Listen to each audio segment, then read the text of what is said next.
Thank you, Diksha, for the nice introduction. It's my pleasure and honor to be part of this gathering today and share some of my experiences and learning on the topic. This is a very relevant topic because it's no longer about a differentiation, but it is a survival need for the organization today. But it is also very vast and complex, and I was thinking, how can I make it more meaningful for you? Two thoughts came to my mind.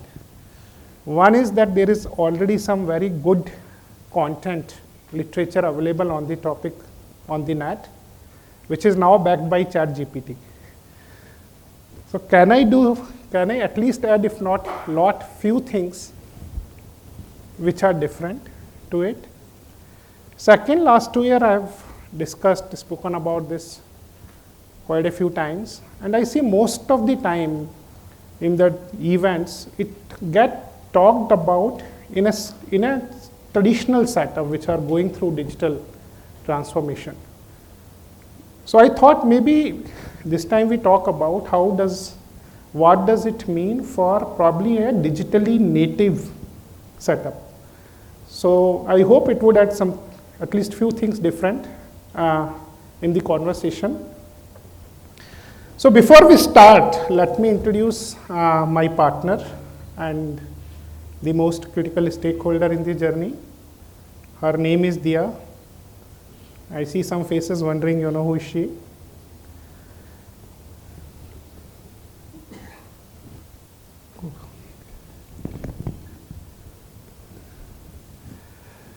So she represents our customer, the reason we exist as an organization and business. And she got her first salary. Very excited, happy, want to indulge herself, and also want to get some nice gifts for her dear ones. So she goes to her favorite e-commerce site, really likes some styles which are different. But then the doubt hits her mind. What if the size would not fit? More important, what sort of material is this? What if the material quality is not good? I am gifting this, right? I don't want to gift an inferior product. So she thinks of her favorite stores chain, which she believes where she would find some of that variety. She goes there, meet store executive, pick few things from aisle, wait in the queue for trial room, go back and forth on trial room. She wanted to buy 5 pieces or 5 different pieces. But then she hit this challenge that the particular size is not fitting or particular color is not available. And the store executive says, sorry ma'am, it is not available. She realized she can only buy 2 out of the 5 things. Now what would you do as a customer? Either you would go to next store or you would do part of your shopping here, but organization in both cases is suffering business loss and potentially a customer churn for a longer duration. And for customer, it's a very painful journey. Let's look at fundamentally why we shop online. At the very core of it, it is giving us unparalleled convenience and wide variety of choices. But there are limitations there. And offline offers us much superior experience of the product, of the interaction, instant delivery, lesser hassles of return or product misfit, and a greater human interaction factor. So what if Dia can have best of both the worlds, and not just that, but lot more? So let's see if that is, how would that look? If we try to envision a new journey for Dia, this is where she goes, goes to her e-commerce site, but then the doubts hit her. But now she sees, oh, this chain also has a nearby store. Why don't I go and try it out? But she still has some friction that I would have to be in long queue for checkout, and have to go back and forth on trial room. Anyway, she goes to the nearby store. Based on her opting choices, she get identified, a notification is sent to a store executive.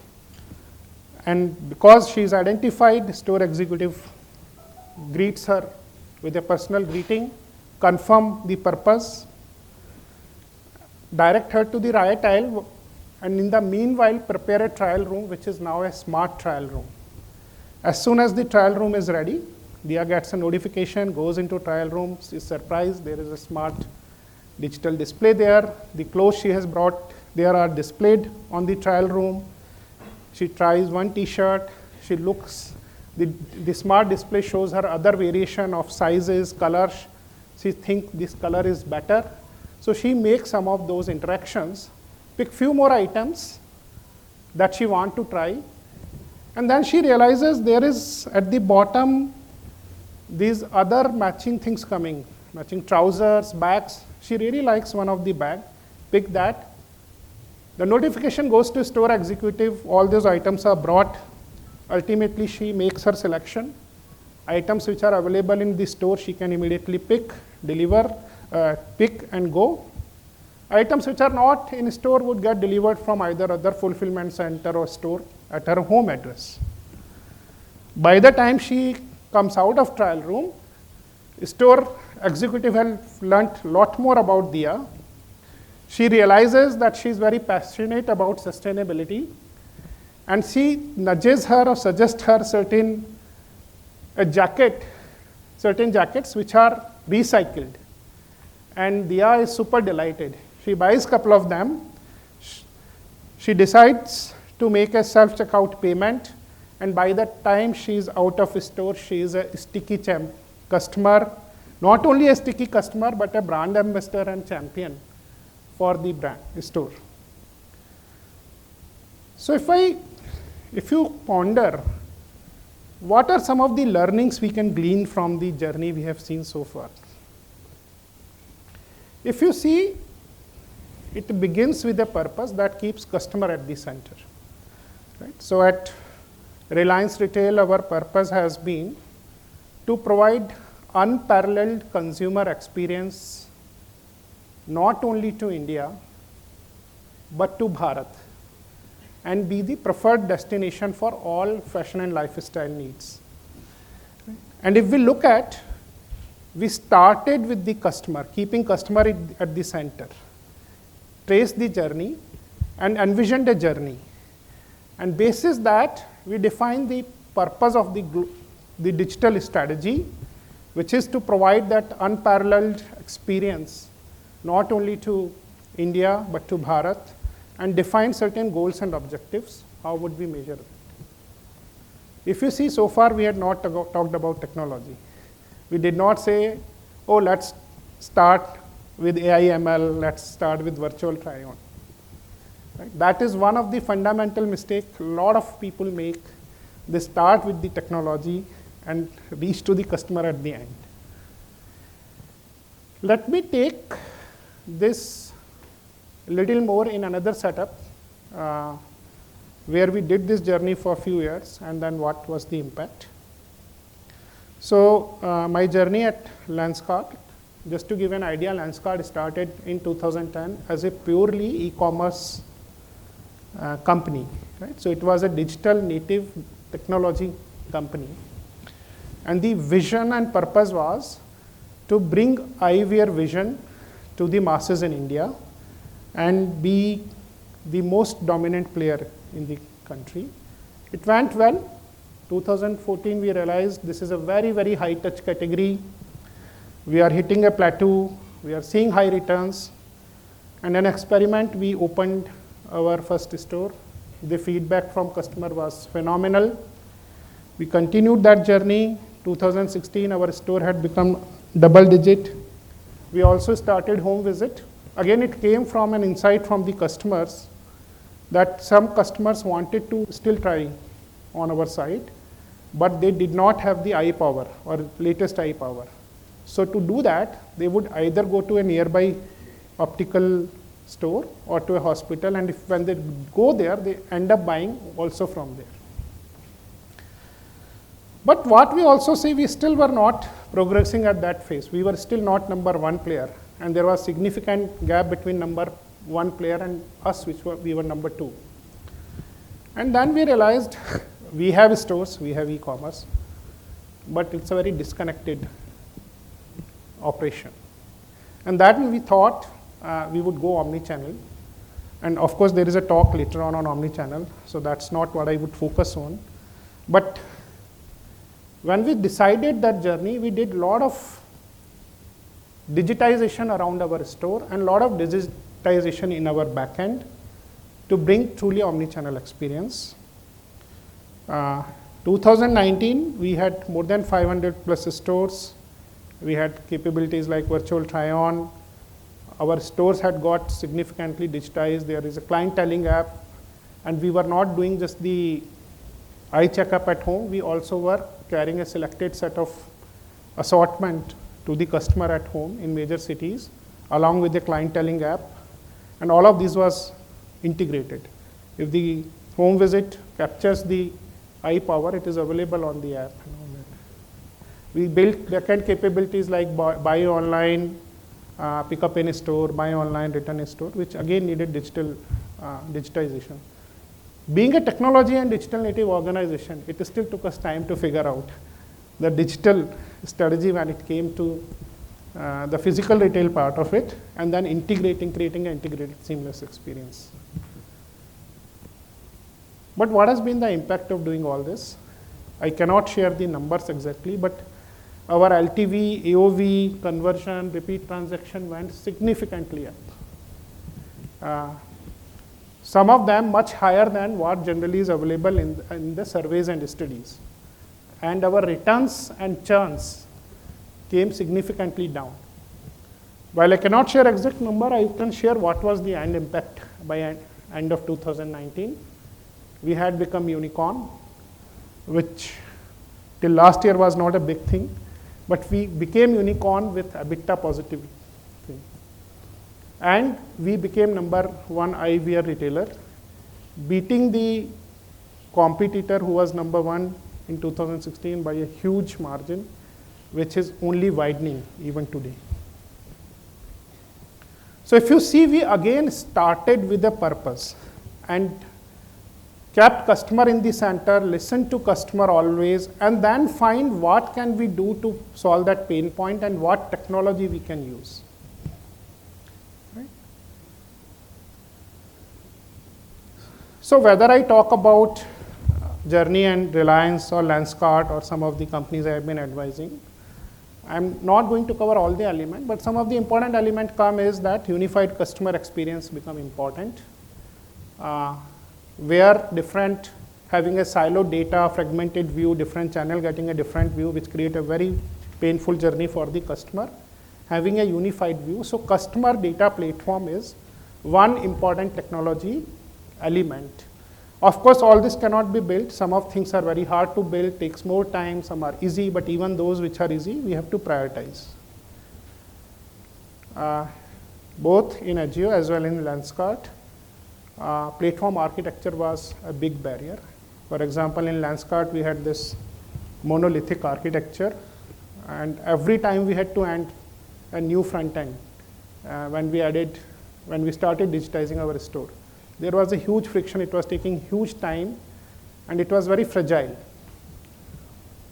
So we decided to go to a modern microservices headless architecture where front end are completely separated from back end. Common backend can serve all the front end. With that happening, these are some of the impact, scale robustness, but our GTM, our ability to take new feature to the market in many cases became 2.5x time faster. And we were able to easily now add new front ends, which was a significant lever in bringing omni-channel capabilities to the market. More importantly, it allowed us to do quick experiment and learn for them. Some of them, of course, failed, like voice commerce. The experiment failed because the technology was not as frictionless, but sometimes it also failed because it became a technology showcase, but it was really not creating an impact. But then we also had successful things like store digitization, clienteling, home visit. Another important element we see is integrated and intelligent supply chain. As critical is the common customer view, equally critical is a common inventory view. Otherwise, you were overcommit and would not be able to deliver, or you would have a lost sale. Having a common order management, logistics, inventory is an essential element for capability like 𝗕𝗲𝗴𝗶𝗃𝗃. Right? You can't have it without building those capabilities in the backend. To give superior experience, fulfillment has to change. It has to be closer to consumption point. In fact, in Reliance, a lot of our store are also acting as a fulfillment center. And with the penetration of our store, we can go to nook and corner, remote areas of the country and deliver at a fast pace. Right? But all this also makes the inventory planning, demand planning much more complex. And that's where AI has coming to our help. Then we see how to use AI to do it in an optimal fashion.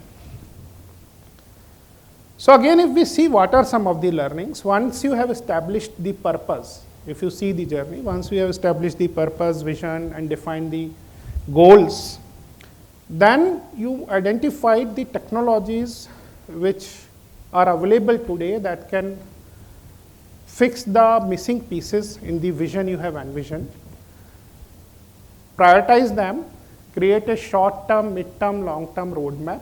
As I said, in case of Lenskart, it took 3 years and we are still not there. You would see more things happening.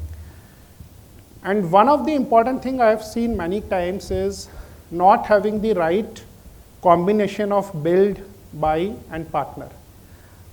Not invented here syndrome, especially for digital native companies, slows them down, and sometimes it becomes a big barrier in they being on the forefront of the competitive landscape. Innovation we already talked about. I would again take example in both the cases. One of the things we tried in Lenskart is this customer identification as the customer entered.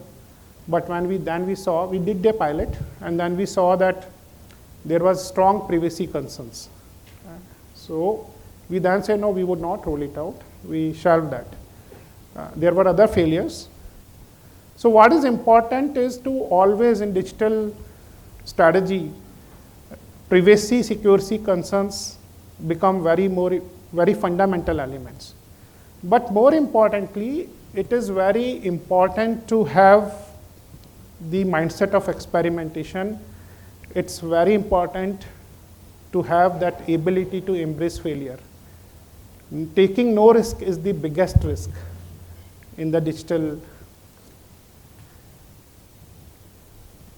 Finally, so as I said, most of the companies do it technology first in the other way around, and hence it takes time for them to learn. But even the companies which do it the right way, purpose, customer, goals, even among them, many of them misses this factor early on, which is the human factor.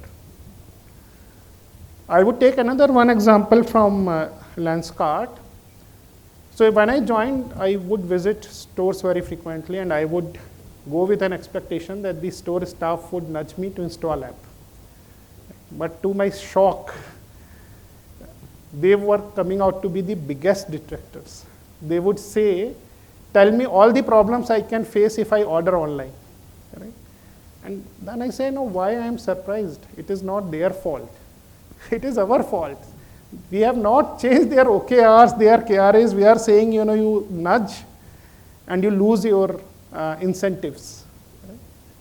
And this was not confined to store executive. I had similar story with many other functions. As another example, my digital marketing team would have a huge resistance whenever we would try to do something which would increase footfall in stores. And it was similar issue. Then we saw that people are not trained on, especially the store staff. So it is very critical to make them first-class citizens. Consider the human factor since the beginning and not as an afterthought. So these are some of the elements. You have to rethink about how you are designing your organization. You may have to restructure it, have to redefine your OKRs, KRAs, have to empower your team, learn. Bunch of those, I have only listed few of them. So if I have to summarize, of course, when we say digital strategy, digital or technology is embedded into it, but it's more like a surviving element. But beyond that, in my view and my experience, there are many other important elements, but at the core, at the heart of it,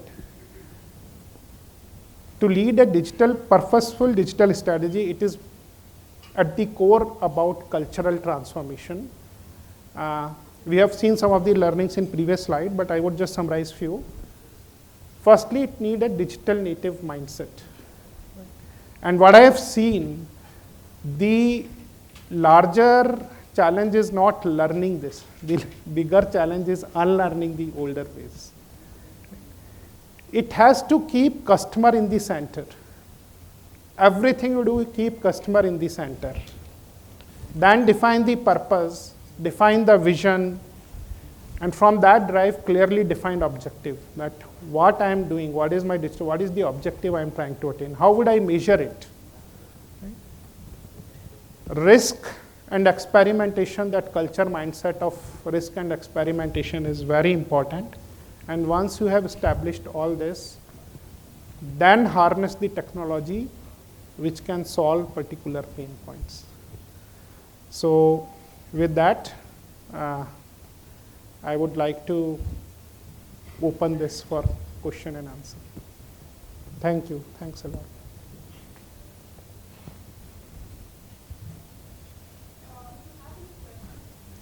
You talked about the customer data platform, right? Journey on that, and can you talk a little bit, drill down into that, what the acquisition of data, and then maybe how it was driven through AI, or finally how do you come to? So again, capturing some of the data. For example, if you talk about personalization, you can do a phenomenal personalization on the online. Yeah. But collecting that data offline is a bit difficult, and then merging, right? So those are some of, for example, challenges, right? But should you do everything in one go? No. You see what is important for the business. Like I said, one thing we did is we can collect the, when we do home visit, we have the eye power of the customer, and it get then captured offline, available all the channel, and you also can see the history of your eye power on that, right? So we started doing it in bits and pieces. I think now it is happening that collecting this data offline is also now becoming much more easier and feasible. Yeah. Right? So that's, I think, are some of the things. I would take another example when you don't have CDP. And this is a very common thing we would have experienced, even experienced today. So if we talk about customer support, right?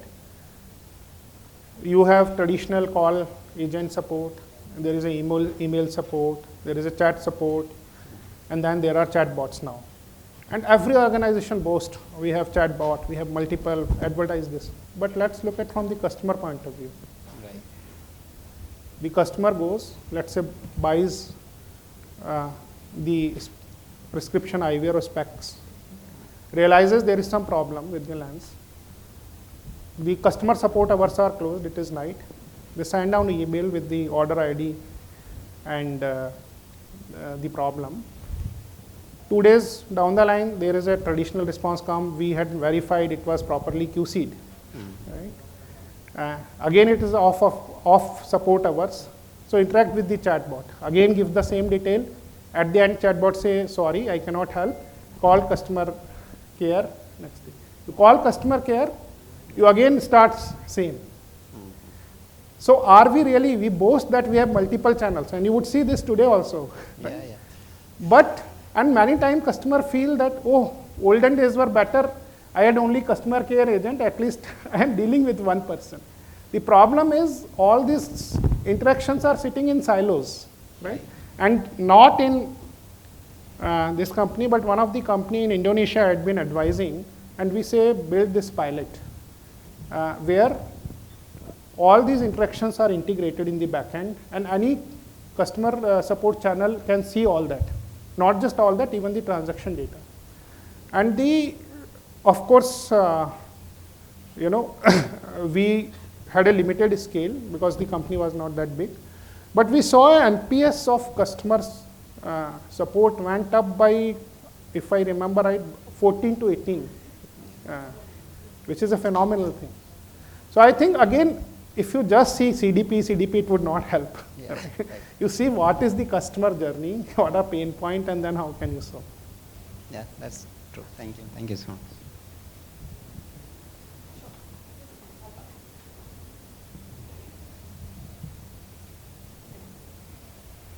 You gave the example of Reliance Retail. So Diya, for example, at the end of the customer journey, you mentioned that she cares for sustainability, right? So there are things like these where companies such as Reliance would want to know about the customer, which are not per se directly translatable from them having that experience in your store or online, whatever. Sustainability will be one example. For many companies, for example, I would like to know whether is a Swiggy Instamart person ordering in the last 15 minutes or Big Basket person ordering the day before, right? So things like these. So what are some of the strategies you have employed in your experience to know about the customer? The aim being, at the end game being, to be able to personalize their experience for your company. Okay. See, firstly, to highlight the point again, what I showed is an envision journey, right? Absolutely, yes. And why I'm repeating it, that we are not saying apply this technology. We just looked at the journey and what we can envision. Now, part of it are not there. Part of it is difficult. Maybe technology would take 5 years to mature. Even the entry point, and it's not in sequence. The first step I showed where you identify customer still has a lot of challenges, right? Now coming to the question you are saying, one is of course when all the data across channels are integrated, you get much richer insights from that. Second is your marketing campaigns, your customer interaction data, your surveys, your social interaction with the customer, your social platform. You have to glean information from all that and draw insights, right? Third is, if you would have known about Shein, basically they go beyond data which is coming on their platform, and they look at all other external available data to see, what are trends, what customer is doing, right? Of course, again, it is not scaled out, it is working in bits and pieces, because again, if you are looking at customers' Facebook or Instagram feeds, it may not always be possible, and there would be privacy issue. But those are some of the things, from which you can glean the data. Fair enough, thanks. Hey, hi. Thanks, Pankaj, for the wonderful presentation. It was good listening to your journey. I have a question regarding the cultural transformation that you mentioned towards the later end of your presentation. So you touched upon the point where you mentioned that some of the times the tech adoption can be against the commission/incentives of some of the other team members, right?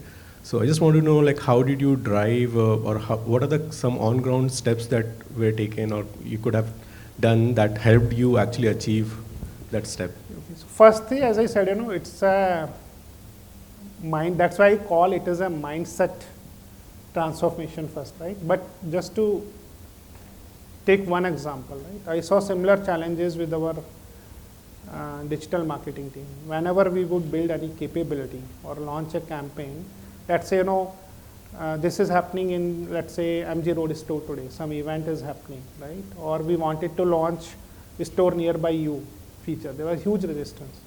What was the problem? They were being measured on what is the online sales, right? If you are being measured on online sales, that's the only OKR, and I ask you that, you drive traffic to a store, why would you do that, right?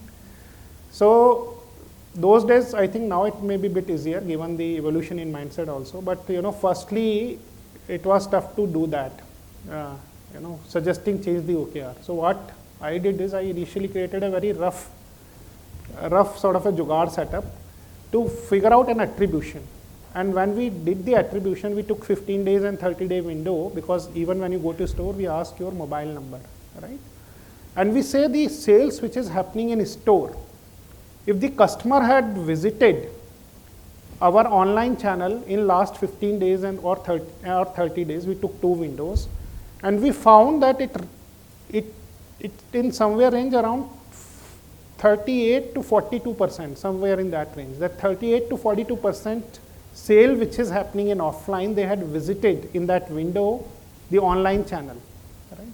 That opened the mind, at least that we can discuss this topic. And then of course we changed their OKRs. Online sale was only one component, right? It was also about traffic. We built the technology, proper technology to define attribution, and attribution both ways, offline to online, online to offline, and other panel.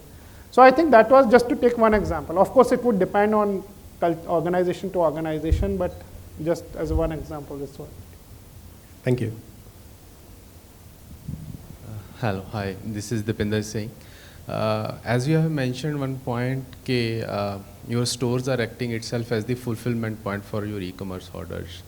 What do you think about inventory fulfillment? At some point there is always a conflict, or your inventory is out of stock when you have orders both coming from brick and mortar and e-commerce at a same point, and your fulfillment point is same. Your inventory is limited to that, and you have simultaneous orders. That's a one question. Second thing is, we have seen some of the companies which are moving from e-commerce to brick and mortar to e-commerce. So ultimately building omni-channel, but they're moving in different ways. So which is the right strategy moving towards sustaining both at a time, or again the trend is towards brick and mortar and not majorly concentrating on e-commerce? Okay, so to address your second question, in my understanding, it cannot be, if you have to operate at a scale and be a dominant player, it cannot be one or other. Right? As you also said, right? If you see Walmart did other way around, and Amazon is doing other way around, organic, inorganic growth. Because if we look at the customer journey in both cases versus the integrated, we realize what is going to be the value. Beyond that, it depends. If some organization insists, I want to be pure play e-commerce, or I want to be, and they have good reason, that is their choice. But I believe largely the trend would be on truly omni-channel commerce. Sorry, can you remind the first question? With respect to inventory fulfillment. Yeah. So again, we have not, if I say we have perfected this art, no. Right? And that is again one of the important lesson in leading the digital strategy, that you have to be iterative. You have to embrace failure, do it in phases. The challenges you mentioned come. Again, one of the elements there is initially, why would store staff give preference to any e-commerce channel if they are being measured on this? Right? The other challenge is, how would you find, the other challenge has been the feed from stores. So that challenge we have solved. Right? Getting the feed from stores was not easy a few years back. Now we have built that it is easy, but now we have to make it also real time. Right? That probably we would solve in some time. Then there is a challenge which probably is hard to solve as of today, and as the technology evolves. What would you do about the inventory which is on the cart in the physical store? Right? So that is an unsolved challenge as of today. But as I said, we are bringing things like intelligent tags, RFID.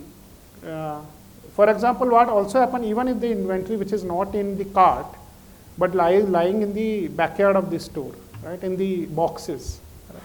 It's very easy to find if you have got a particular order, which box it is lying, and sometimes it gets delayed by 3-4 days, worse than a central fulfillment. So with RFID and some process changes, we have been able to solve this problem.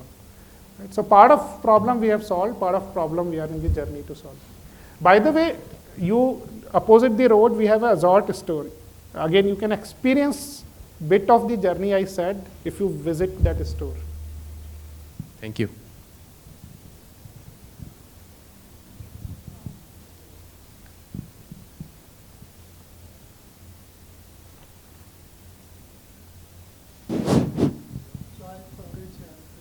Latif here from Philippus.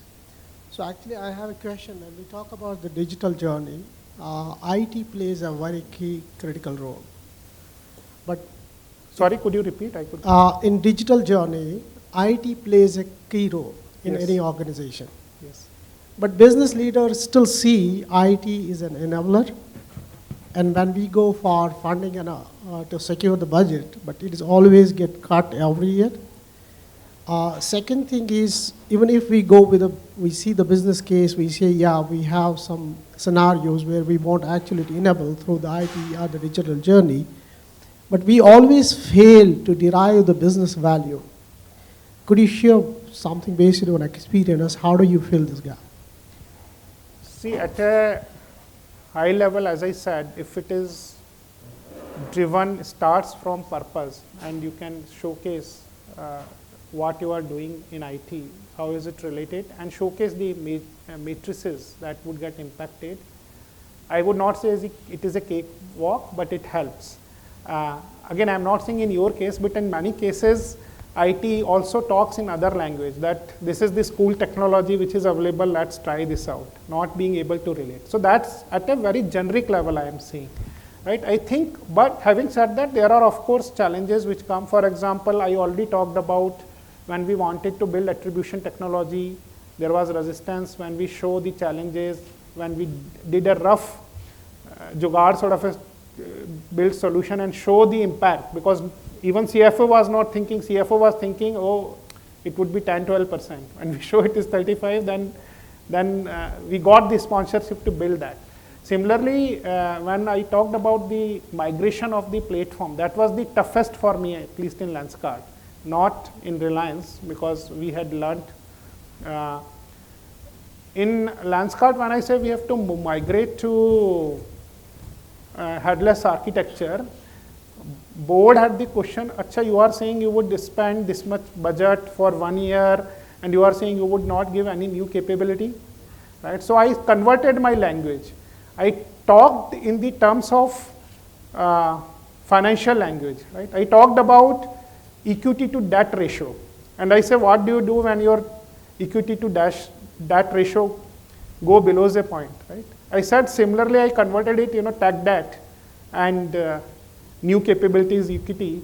And then I think it resonated with them and they gave the go ahead.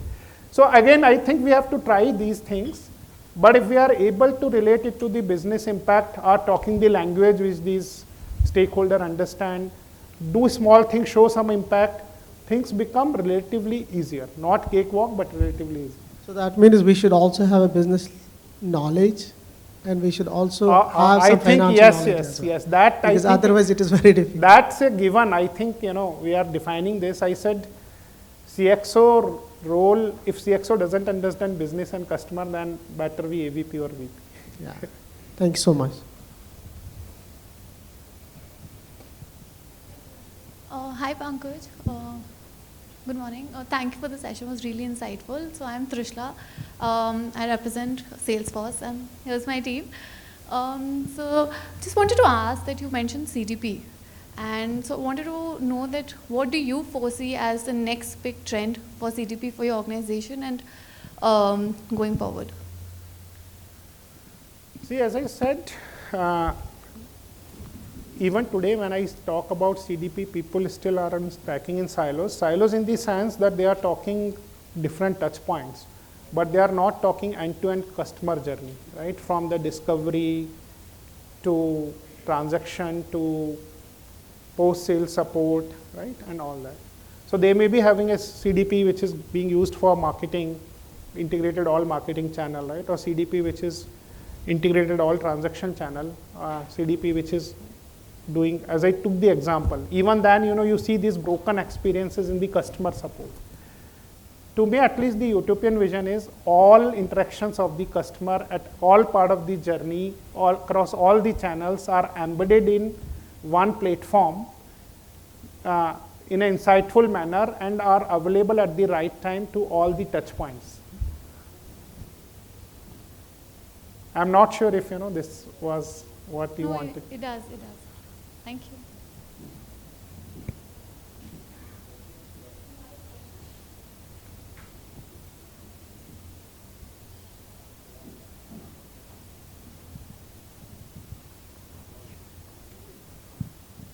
Thank you. So taking the segue from the question which was asked regarding IT, so in your experience, how difficult is it to sell or convince the board regarding implementing the constructs of information security as part of the migration strategy? Because it is something which is definitely intangible, and till the time you are there on the front pages, nobody actually realizes the significance of bolting it, not bolting it in, building it in the technology. So to be very honest with you, this is something I have still not been able to crack. Honestly, it depends. I have been lucky. Where I have been able to do it, it was because my CEO understood it and was aligned to thought. The challenge I still see is that security becomes critical for everyone when the breach happens. Right. Before that, if you talk about, you don't get that support, right? You have to be lucky. Your, CEO's board has to be in the same mindset. But some of the things, to limited extent, which have worked for me. One is, of course, try to, as we do fire drills, right? Try to do that. And showcase this thing, and maybe sometime you have to not tell them this was a drill. Okay. It may not, I don't know whether it is right or wrong, but in one case I had to do it to get going, because there was ultimately no harm to the organization. Right? In another place, we had created 2 teams. This was in free charge, where what we were doing is we had created an internal hacking team, right? And there is so basically team which is defending the fort, team which is trying to break the fort. And every release they would compete, right? And we would publish this report.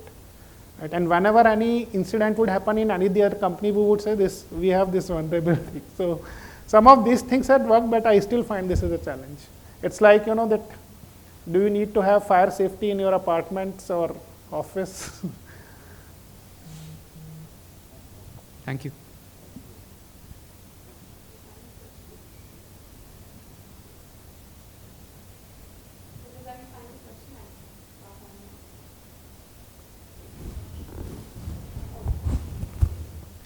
Thanks a lot. Thank you. I am happy to address offline any interaction if you want to have anything I can share. And thanks to NetNext, Diksha and your team for arranging this nice interaction. Thank you.